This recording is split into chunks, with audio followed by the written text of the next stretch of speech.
All right, well, good morning, everyone. I'm Congresswoman Melanie Stansbury, and we stand here today 14 and a half hours before a government shutdown. And I think it's very obvious that the Republicans and the Donald Trump and Elon Musk administration are ready to drive America off a cliff. They're ready to drive us off a fiscal cliff. They're ready to drive us off a financial cliff.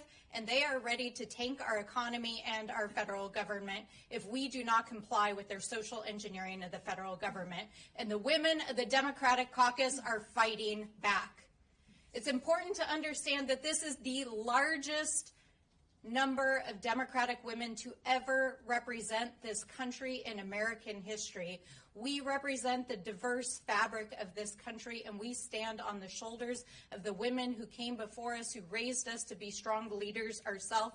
And I would not be standing here today if it was not for my mother, who in her own humble way was a leader in the labor movement as a seamstress who was fired from her factory sewing job and organized a labor union and became a leader in our community. And I've been thinking about her a lot this week in this fight as we're facing a government shutdown and we're on the brink of this dismantling of our federal government, because my mother was not a politician. She was just a humble seamstress. And this week would have been her birthday, her 76th birthday, but she passed away last week. Last year, I'm sorry. I'm sorry. She worked at a Levi's factory, and she sewed 79,000 pockets on Levi's jeans. And they were being paid at a piecemeal rate, and she could barely support her family.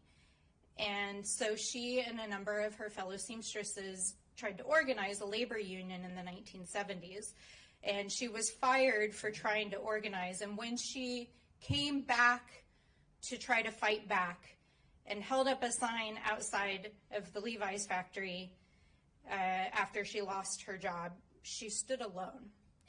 And she ultimately took her case to the National Labor Relations Board, of course, which Donald Trump is trying to dismantle right now, and she prevailed. She was never able to get a job there at that factory again, but she was able to get a job at another union. And my mother became one of the first women machine operators in the state of New Mexico. And what my mother taught me is that sometimes when you stand on the right side of history, you stand alone. But right now, we do not stand alone.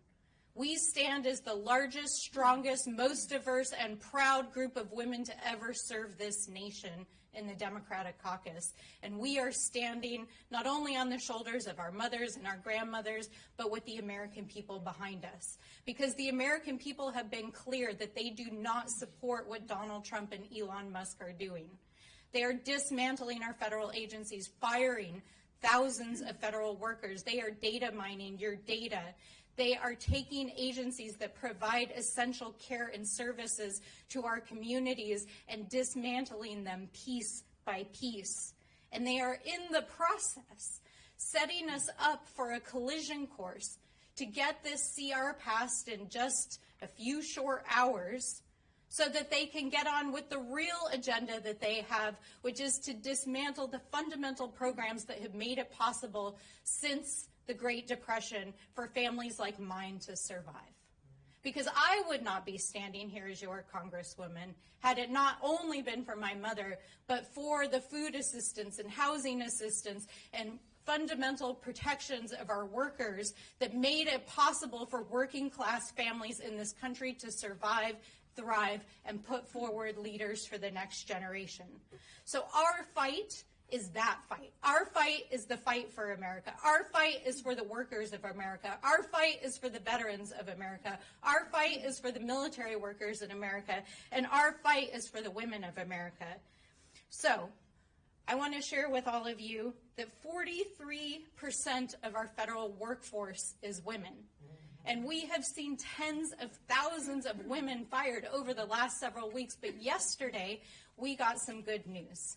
because a federal court judge in California said that not only had Donald Trump and Elon Musk lied to the American people, but they broke the law when they fired thousands of probationary workers across this country. And so we know that not only are we fighting back in the courts and in Congress and in our communities, but we are winning. And so the Women's Caucus stands strong with the Democratic leadership of the House in fighting back and in opposing the dangerous continuing resolution that will give Elon Musk a continued carte blanche to dismantle our federal government. We stand against the cuts to the PACT Act funding that has made it possible for millions of veterans to access health care because of the harms that they endured over the course of their duty. And I say this as a partner of a proud Marine. We do not leave our veterans on the battlefield, and we will not leave them behind in this country. We will continue to fight back. So it's critical at this moment that we continue to stand strong with our shoulders back and continue to fight for the American people. And the Women's Caucus is united in that fight. And with that, I turn it to my wonderful and amazing colleague who leads on so many issues in the sciences and education, Suzanne Bonamici. Thank you.